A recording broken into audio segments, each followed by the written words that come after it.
the King of the World. James Cameron was the big winner at Oscar night in Los Angeles in March 1998. His 1997 movie was named Best Picture, winning 10 other Oscars too. As Cameron held up the Oscar, he repeated a famous line from the movie, "I'm the King of the World." He later joked that size does matter. It was a dream that Cameron had for a long time. He loved history, and he was always interested in the story of the Titanic. Cameron's early movies, for example, The Terminator and Aliens, were full of action. Titanic had plenty of action too, but the heart of the movie was a love story. Cameron chose 2 young actors for this. Leonardo DiCaprio played Jack Dawson. Born in 1974, DiCaprio was first seen on TV at the age of 5. He became famous in the 1990s with movies like What's Eating Gilbert Grape and This Boy's Life. Work on Cameron's Titanic was long and difficult for DiCaprio. Kate Winslet played Jack's lover, Rose. The British actress was also born in 1974. Winslet was not interested in small parts in Hollywood movies. She wanted to act in the theater. But soon, Kate was in the biggest movie that was ever made. While Cameron was making the movie, not everybody was so sure about its success. It took a long time to make the movie. As it continued, the cost went up and up. It finally cost between $185 million and $200 million. The movie's opening was changed from summer of 1997 to December. Many newspapers and magazines wrote stories about the movie, like Titanic sinks. Titanic was more expensive than any other movie. For the first part, Cameron filmed the real Titanic at the bottom of the ocean.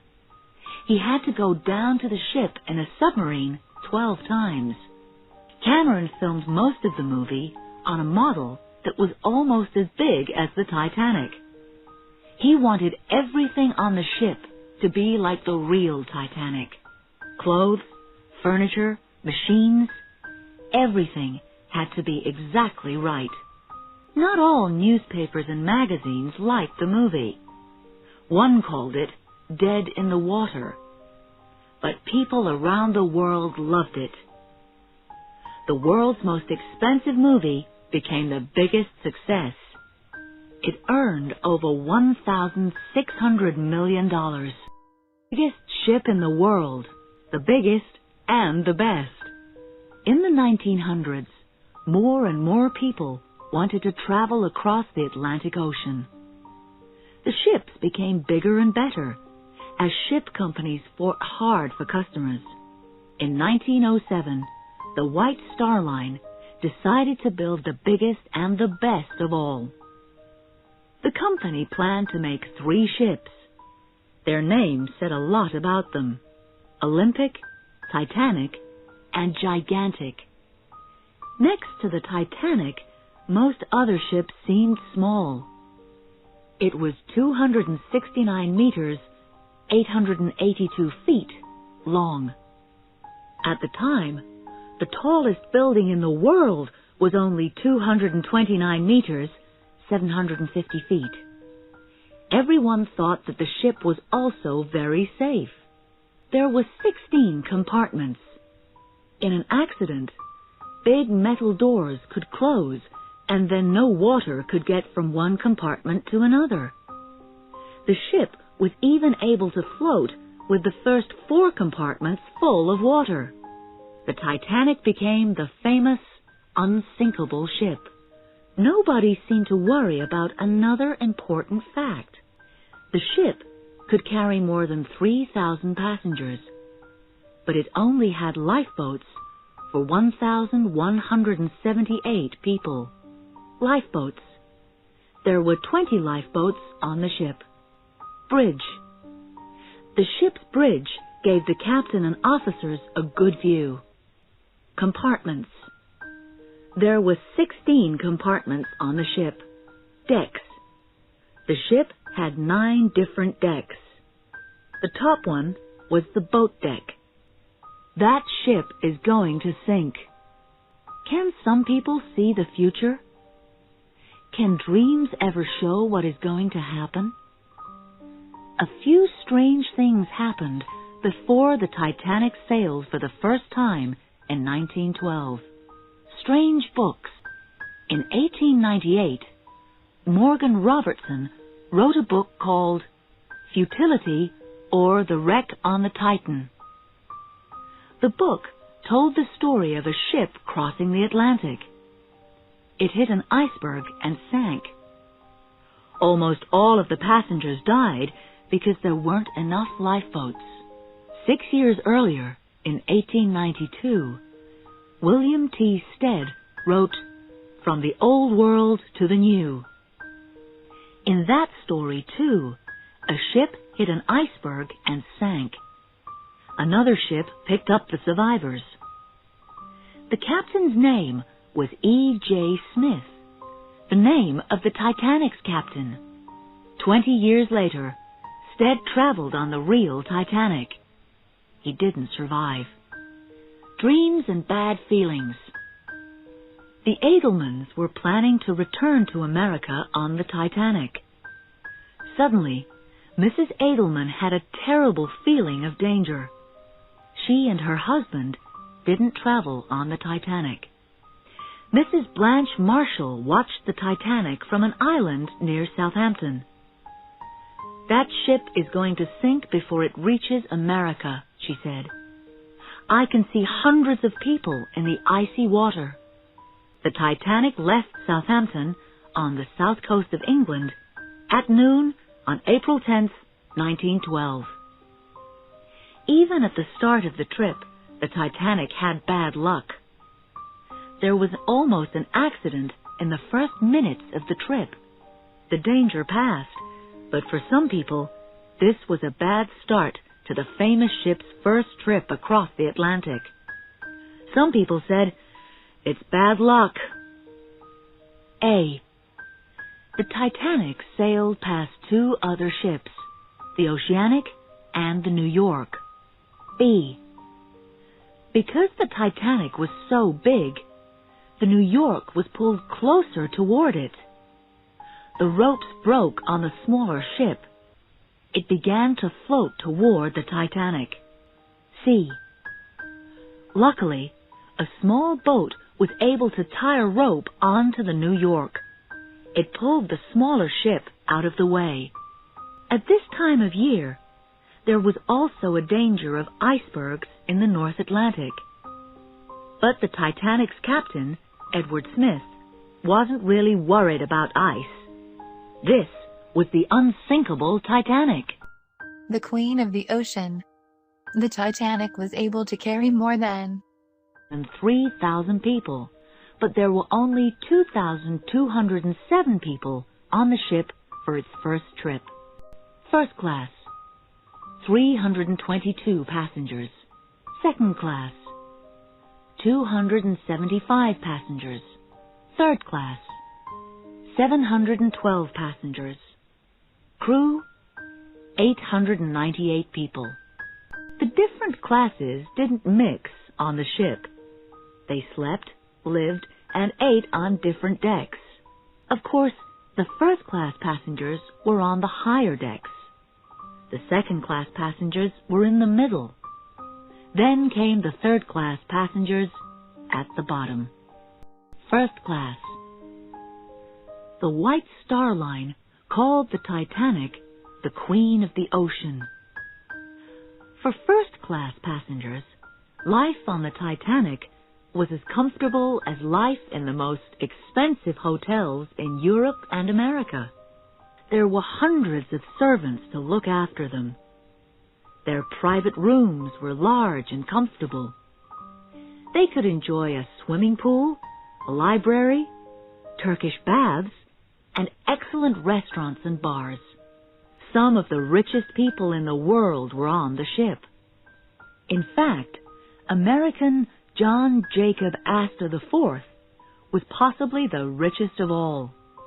In 1912, he had $87 million.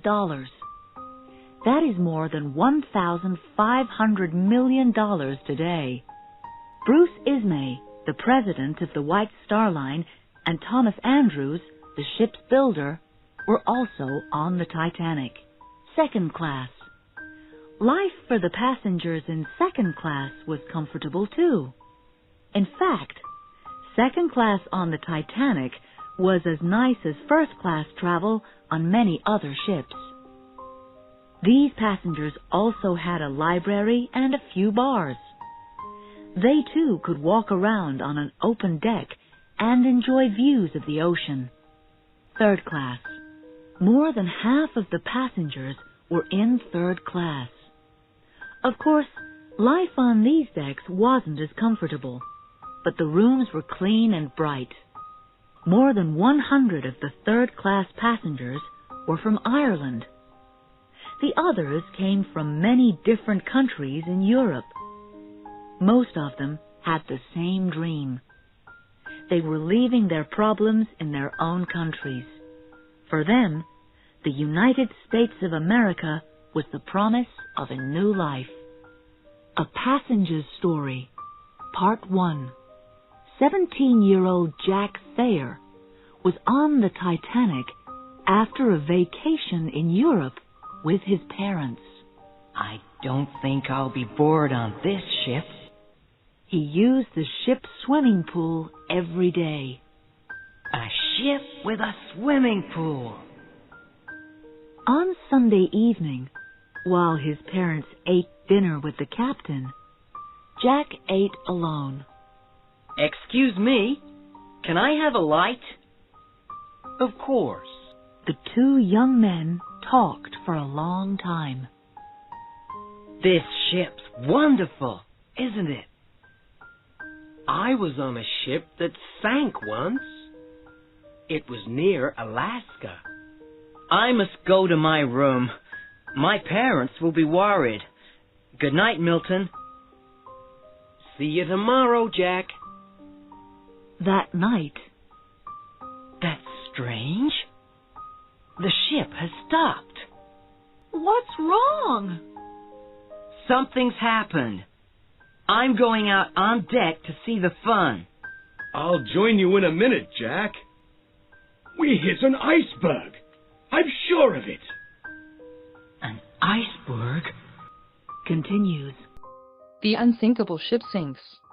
On Sunday, April 14th, while the passengers enjoyed life on the Titanic, radio operators Jack Phillips and Harold Bride were busy. Many passengers wanted to send personal messages to friends and relatives on land.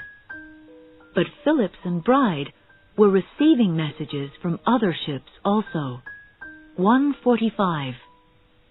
Early in the afternoon, Phillips received an ice warning from a ship called the Baltic.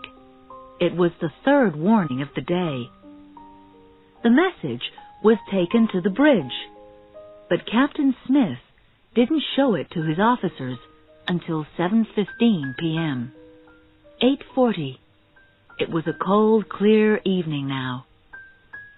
Seeing the message about ice, Second Officer Lightoller told the lookouts to watch carefully for icebergs. 9:40. In the radio room, Jack Phillips took another message about icebergs ahead. It never reached the bridge. Phillips put it down on his desk and continued with his work. 11 o'clock. Phillips received another message. This one was from a ship called the Californian. The ship couldn't move through the ice. Shut up, Phillips said. I'm busy. 11:40. Lookouts Frederick Fleet and Reginald Lee were cold and tired. Suddenly, Fleet's saw a large black shape in the ocean. He rang the warning 3 times and telephoned the bridge. "Iceberg right ahead," he told 6th Officer James Moody. On the bridge, 1st Officer William Murdoch had to act fast. He turned the ship left, hoping to miss the iceberg. He also ordered the crew to stop the ship. The iceberg was 30 meters higher than the top decks. Some ice fell onto the deck as the ship passed it, but nothing broke. It was a different story under the water. The iceberg hit the side of the ship, making a few long holes below the water. Many passengers heard the noise, but it wasn't very loud. Nobody knew it yet, but this was the beginning of the end for the Titanic. 11:42. Captain Smith hurried to the bridge. "What have we hit?" he asked Murdoch. "An iceberg, sir," replied the 1st officer. Soon, Bruce Ismay of the White Star Line was on the bridge too. 4th Officer Joseph Boxall went to check the lower decks. 15 minutes later, he reported, "Water is coming in." 12 o'clock. Captain Smith and the ship's builder, Thomas Andrews, went below to check. Andrews immediately understood the terrible danger. The ship could float with water in the 4 compartments at the front, but there was water in 5 of the compartments. There was no hope. The Titanic was sinking. 12:05. There was only one thing that Captain Smith could do now. Just after midnight, he ordered the crew to prepare the lifeboats. Women and children first. After Smith gave the order, the crew started to wake the passengers. They told them to put on their life belts and warm clothes. Passengers should go to the boat deck. At first, many of them didn't believe the danger. Of course, the Titanic couldn't sink. Some of the first lifeboats were almost empty. There were 12 people in one boat for 70 people. As the front end of the Titanic sank lower and lower in the water, more passengers began to understand the danger. But they still didn't know the most terrible fact of all. There were more than 2,200 people on the Titanic, but the ship had lifeboats for only 1,178. Parents said goodbye to their children. Husbands kissed their wives for the last time. One woman's husband told her, "You go, I will stay." The lifeboat left, and she never saw him again. First-class passenger Molly Brown was put into the 3rd lifeboat, and she helped to get the boat away from the ship. Later, she saved a dying man, keeping him warm with her coat. An old woman, Mrs. Ida Strauss, decided not to go into a lifeboat. She couldn't leave her husband. "We have lived together, and we will die together," she said. One man put on women's clothes and tried to get into a lifeboat. The officer sent him away angrily. 3rd-class passenger Minnie Coots didn't have enough lifebelts for her 2 sons. One of the crew gave his lifebelt to her. "There," he said, "if the boat goes down, you'll remember me." By 1 o'clock, the danger was clear to everybody. Now there was no problem filling up the boats, and the officers had a different problem. They had to keep people away. Guns were given to the officers on the boat deck. Come quick. while the crew began to till the lifeboats, radio operators Jack Phillips and Harold Bride began to send messages for help. Their message was CQD. Come quick, danger. At first, Phillips and Bride weren't worried. They even made jokes as they worked. "You'll see your first iceberg," said Phillips with a laugh.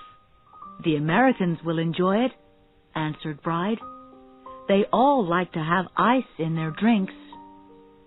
The first replies came from ships that were too far away. Then Phillips heard from the Carpathia. The ship was traveling from New York to the Mediterranean. The Carpathia's radio operator, Cyril Evans, couldn't hide his surprise. He immediately told Arthur Rostron, the captain of the Carpathia. Then he called the Titanic again. The Carpathia was turning around. It was coming to help. But there was a problem. The Carpathia was about 93 kilometers, 58 miles, away. It could reach the Titanic in 4 hours. That was too long. The Titanic had less than 2 hours. Now Phillips and Bride understood the danger. They continued to send messages, hoping to find a closer ship. The Titanic was becoming noisier, and their job became harder and harder. As they worked, Phillips and Bride started sending the new help message, SOS. The Titanic was the first ship that sent an SOS message. It was quicker and easier to send. Morse code, SOS.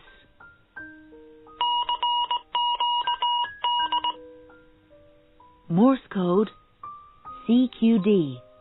The two men bravely stayed in the room until it was almost the end. Their last message was sent at 2:17 a.m. Outside on the deck, hope was growing. Captain Smith and Fourth Officer Boxall could see the lights of a ship that was only 9.5 to 16 kilometers, 6 to 10 miles, away. The crew tried to send a message to the ship with a light. Then, at 12:45 a.m., they began to send rockets high into the dark sky. They sent a rocket every 5 minutes. At first, the ship seemed to be coming closer. But then, its lights disappeared.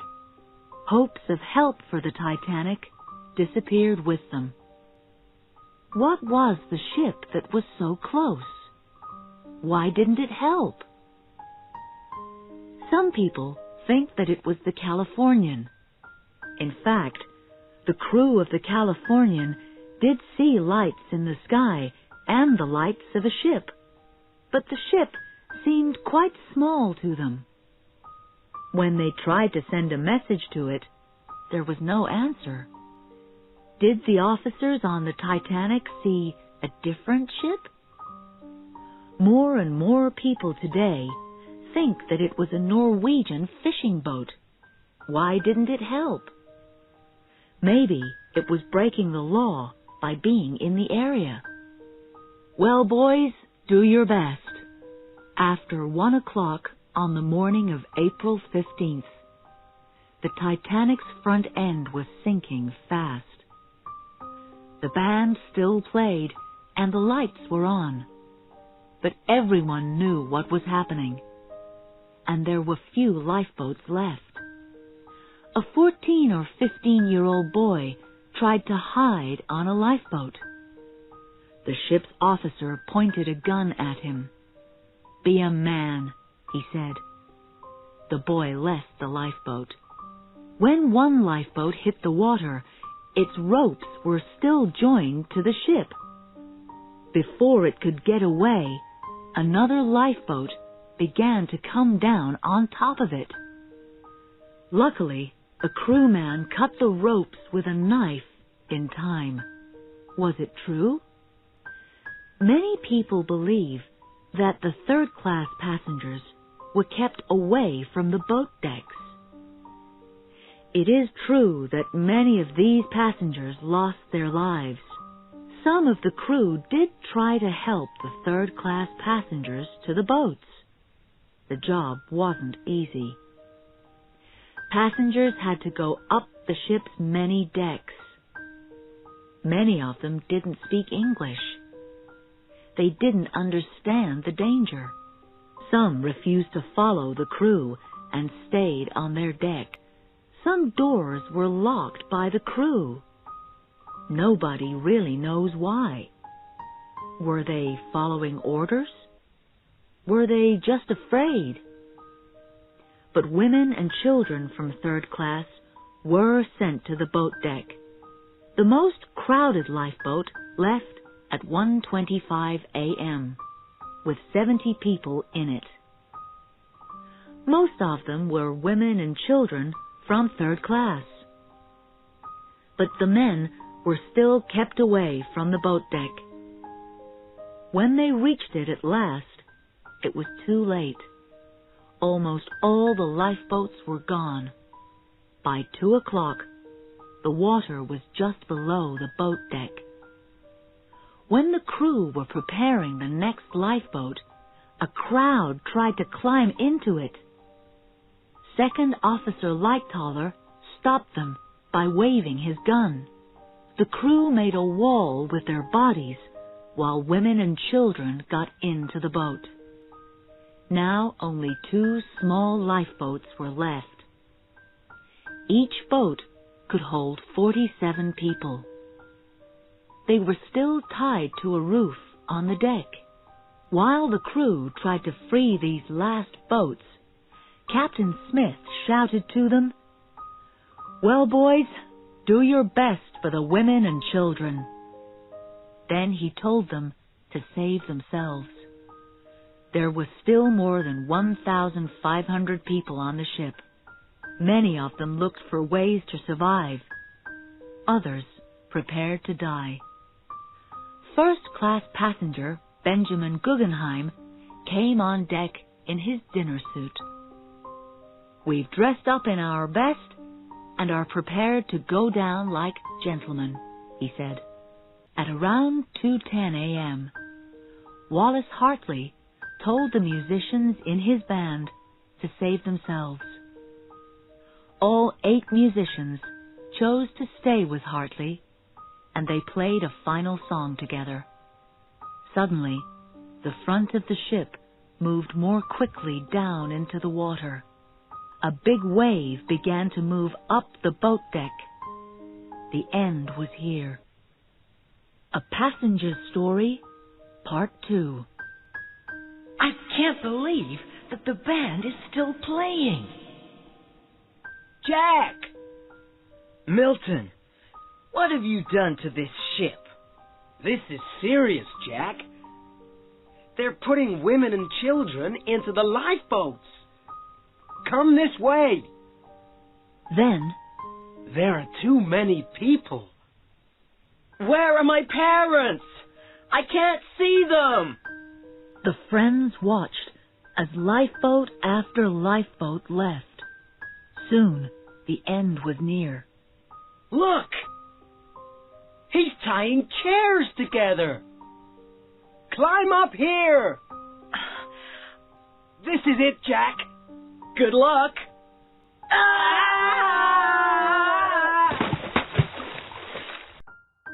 It seemed a dream. The deck was getting steeper and steeper. It was impossible to stand. There was a terrible crashing noise as furniture and plates fell. Many people were thrown into the water. Others jumped, hoping to swim to a lifeboat. Radio operator Harold Bride was one of the men who were trying to free the last lifeboats. As the great wave came up the deck, one boat floated away on the water upside down. More than 20 men climbed on top of it. but Bride was under the boat, and he couldn't escape.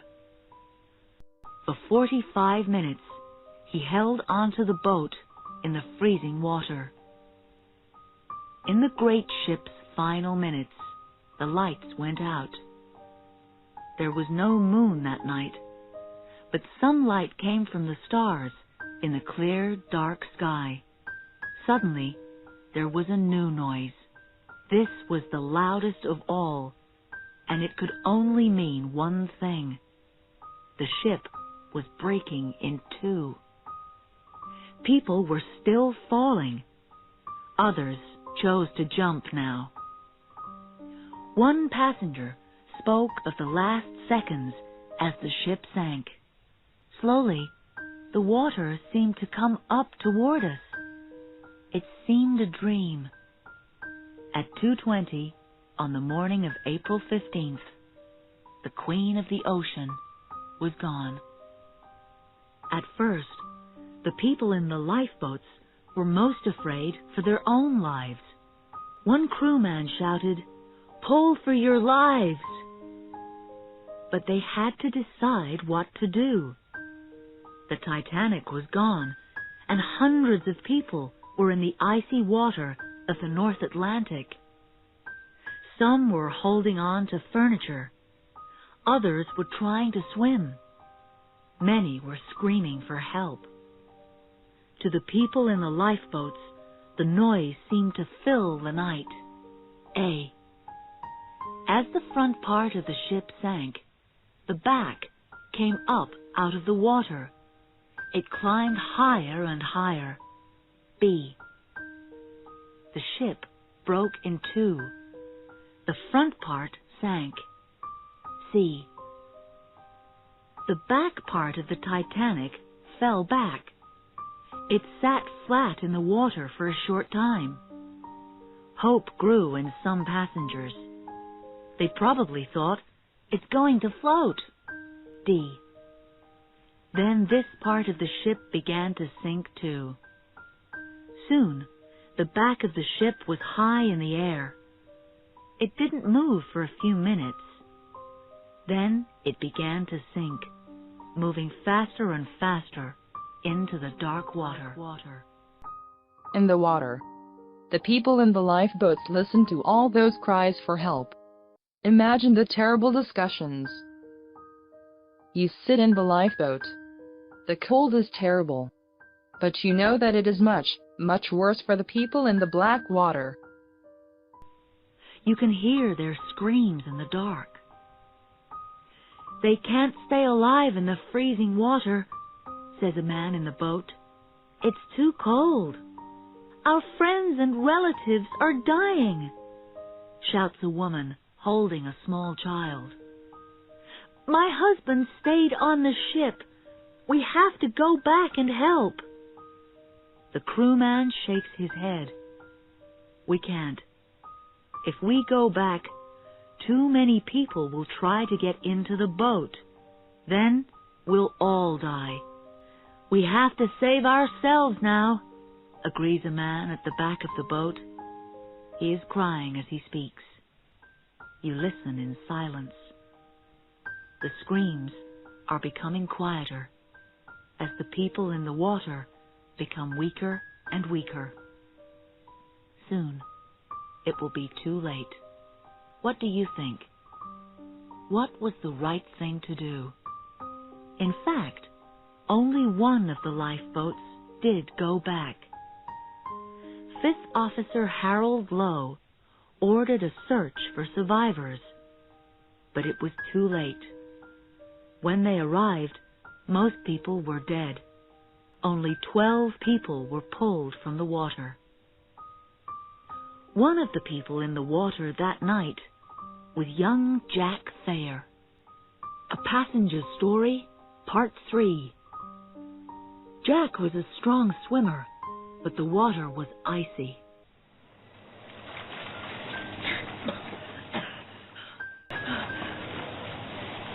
I can't believe it!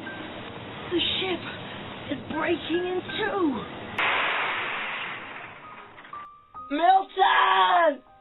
Where are you? but Jack never saw Milton Long again.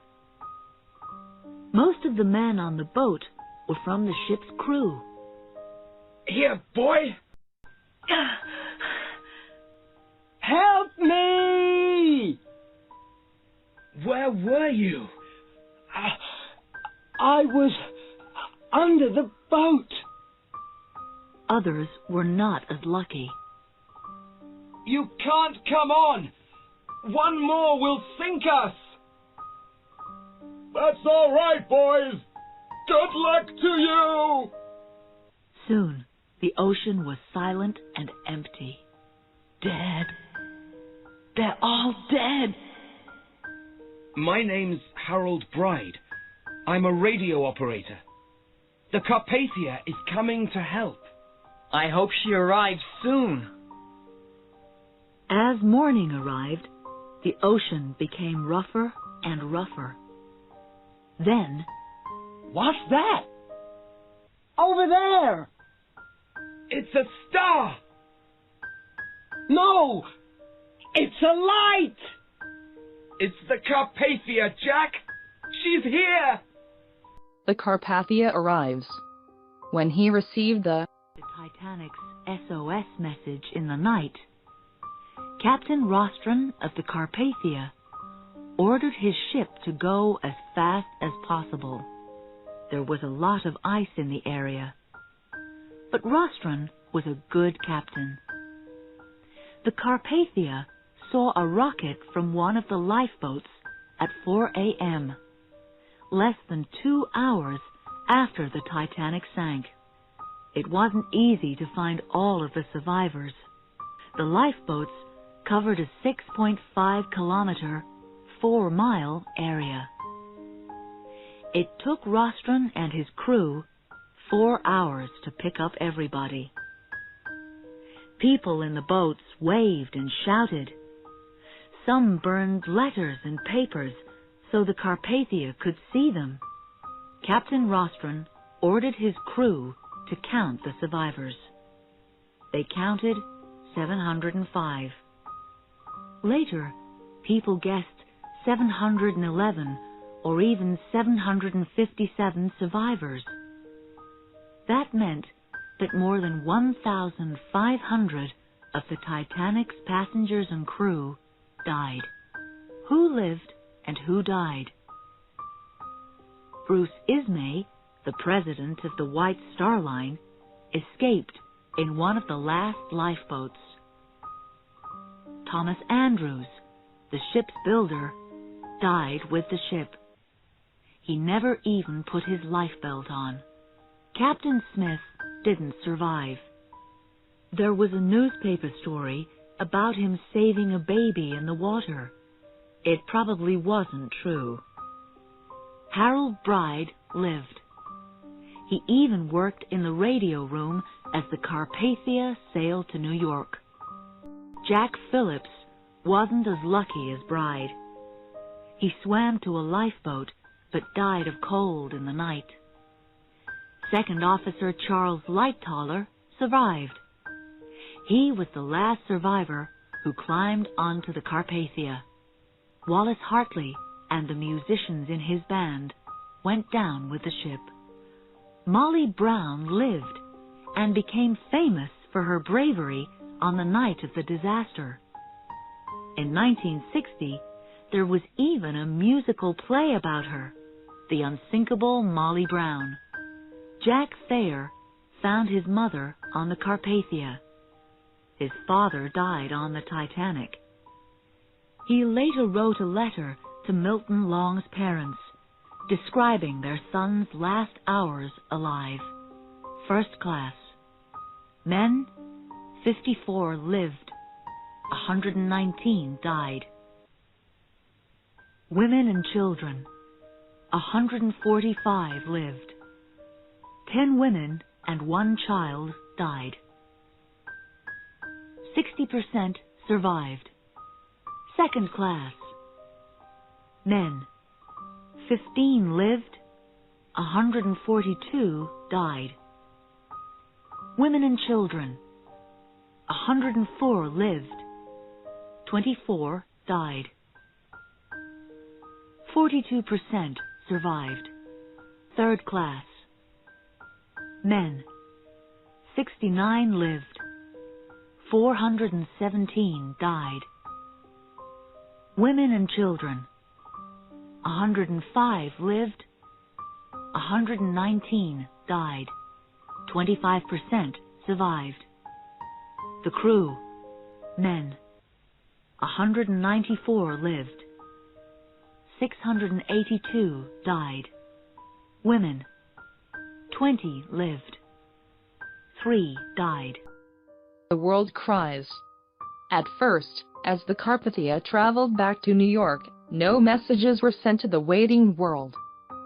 Some newspapers, still believing in the unsinkable ship, got the story completely wrong.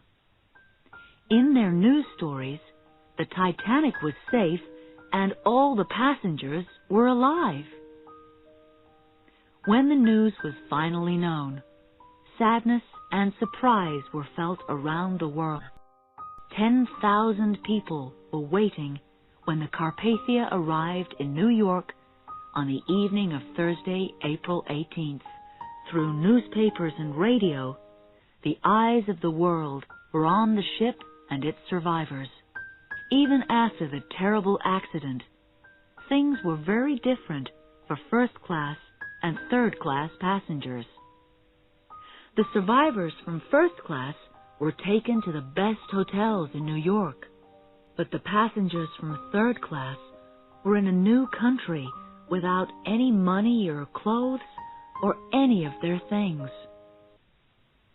Back in the North Atlantic, a ship was picking up dead bodies from the ocean. In the next 6 weeks, 328 bodies were found. The crew of the Mackay Bennett didn't know who most of them were, but they did know John Jacob Astor IV, possibly the richest man in the world. He was carrying a big gold ring, a gold watch, and a lot of money when he died.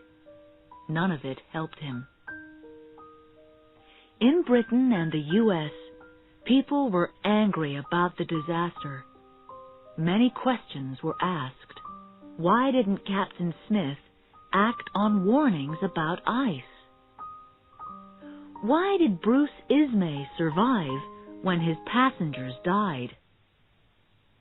Why didn't the Californian help when they saw rockets? Did a Norwegian fishing ship turn away from the Titanic? Why weren't there lifeboats for all the passengers? The Mystery Children. One of the strangest stories was the Titanic's mystery children. When the ship was going down, a man passed his 2 young sons into the last lifeboat. The father, Louis Hoffman, didn't survive.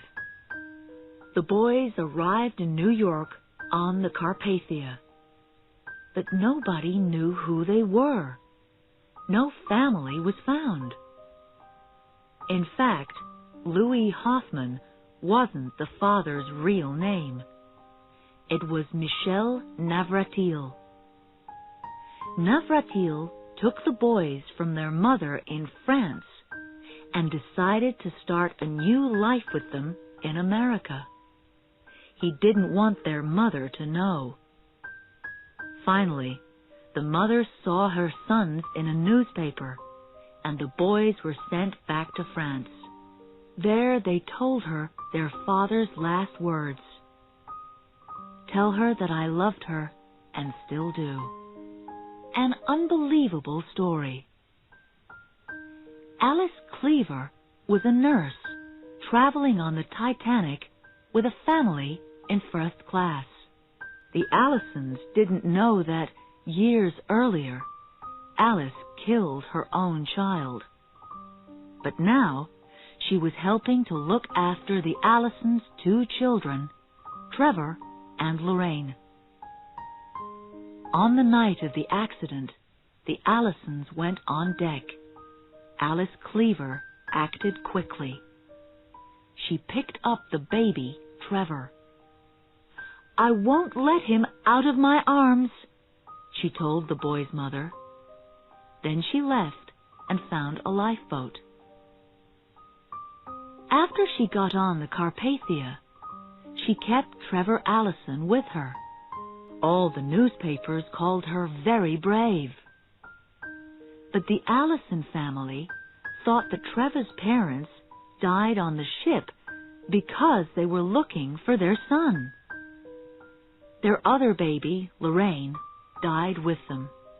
Was Alice Cleaver using Trevor to save herself? It is true that people with babies got into lifeboats more easily. Years later, the mystery about Alice Cleaver and the Allison family became even stranger.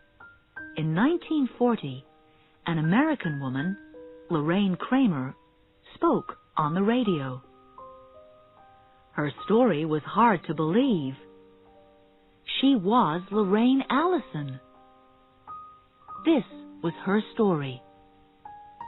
A man on the Titanic carried her into a lifeboat. This man was the ship's builder, Thomas Andrews. He and Lorraine lived together in America. Sometimes Bruce Ismay, the president of the White Star Line, visited them.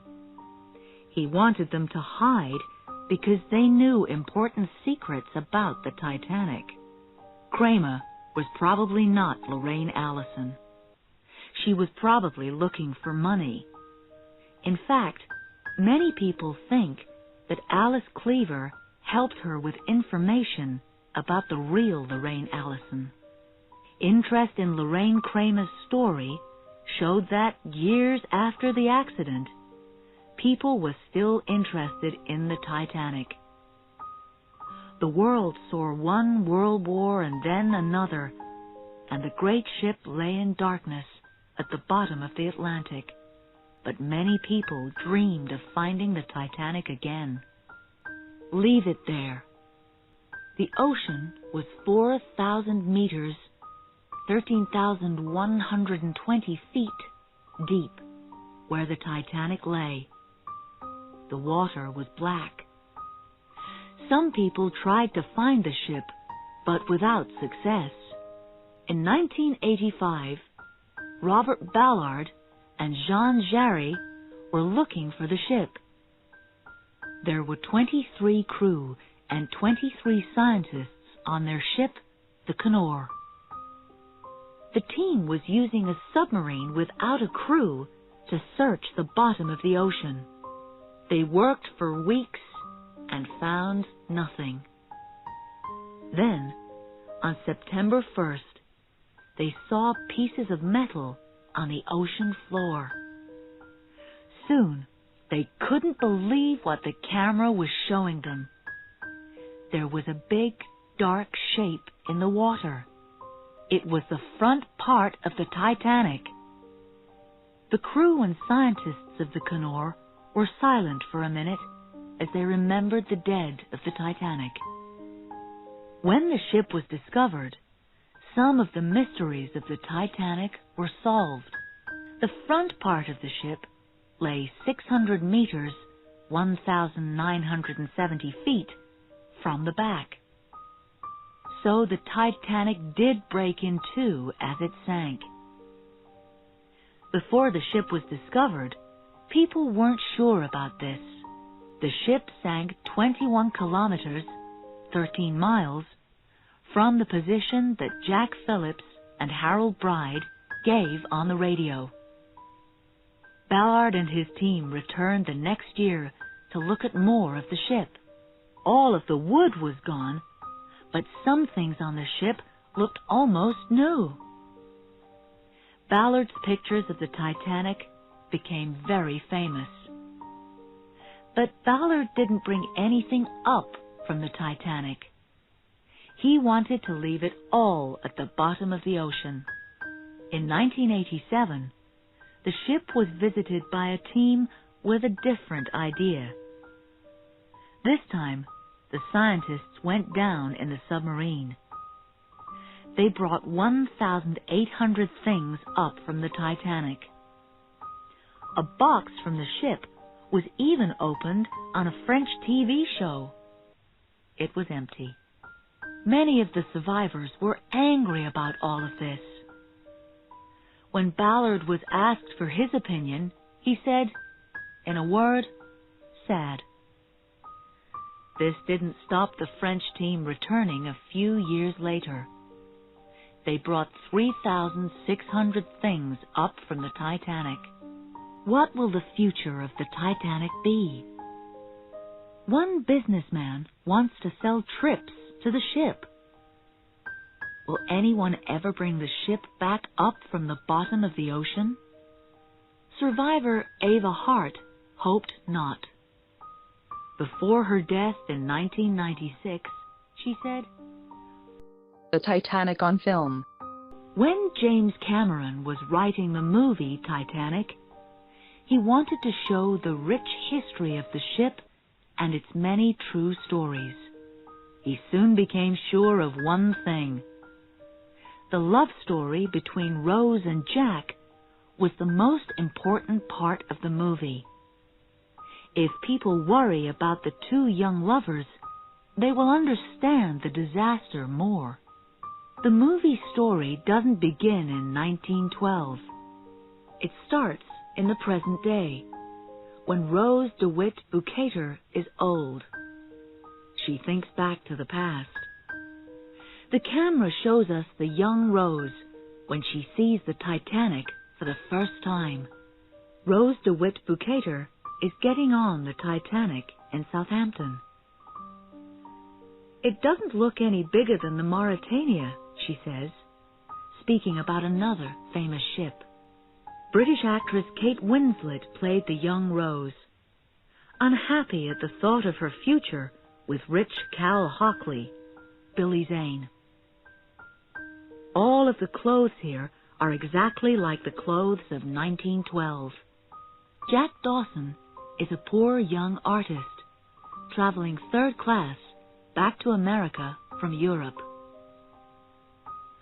First-class passengers listen while Jack Dawson explains his ideas about life. Life's a gift, he says. James Cameron later said about Leonardo DiCaprio, I didn't want Leo at first. But after Leonardo read some lines, Cameron changed his mind. I knew he was the guy. Soon, Rose and Jack fall in love. When Rose asks Jack to draw a picture of her, she is wearing nothing except the heart of the ocean around her neck. This part of the movie was made on Leonardo DiCaprio's first day of filming. Important parts of a movie are often filmed at the beginning. The two actors later became good friends. The lookouts watch as Rose and Jack are together on the deck. When they look up, they will see the terrible shape of the iceberg in front of the ship. Of course, this love story is a real difference between the movie and the real history of the Titanic.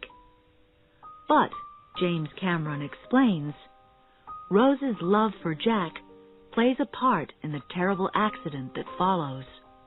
The actors in Titanic were often tired, wet, and cold. Later, DiCaprio described it as his hardest job. The crew send rockets high into the dark sky, but the Titanic is sinking. In the 1958 movie, A Night to Remember, the ship didn't break in two. Because of Ballard's work in 1985, Cameron and his team knew more about the ship's last seconds. Jack Dawson, Rose DeWitt Bukater, and Cal Hockley weren't real people.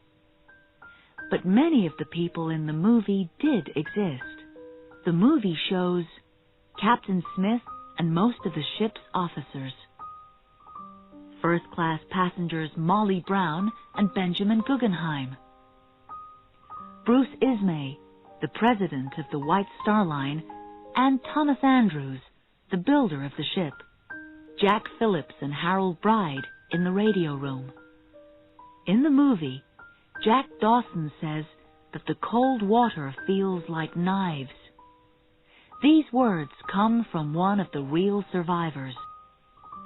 Cameron read what many of the survivors wrote about Titanic. He used some of their words when he wrote the movie. It was important to James Cameron to show these real people. He carefully planned the story so everything happened in the movie at exactly the right time. Try watching Cameron's movie again after reading this book. Can you see all of the things that are true? But there are some mistakes in every movie. While Jack and Rose are walking on the deck, you can see a small hill with a building on it behind Jack, but they're in the middle of the Atlantic Ocean.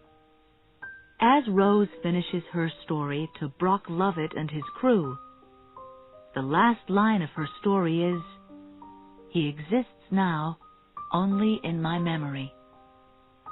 Later, she throws the heart of the ocean into the Atlantic. At the very end of the movie, we see Rose back on the Titanic.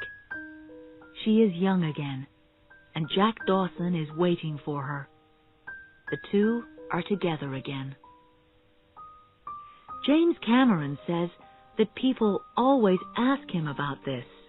Is Rose dreaming, or is she dead? Cameron's answer? You decide. The world woke up. After Cameron's movie, more and more people became interested in the story of the Titanic.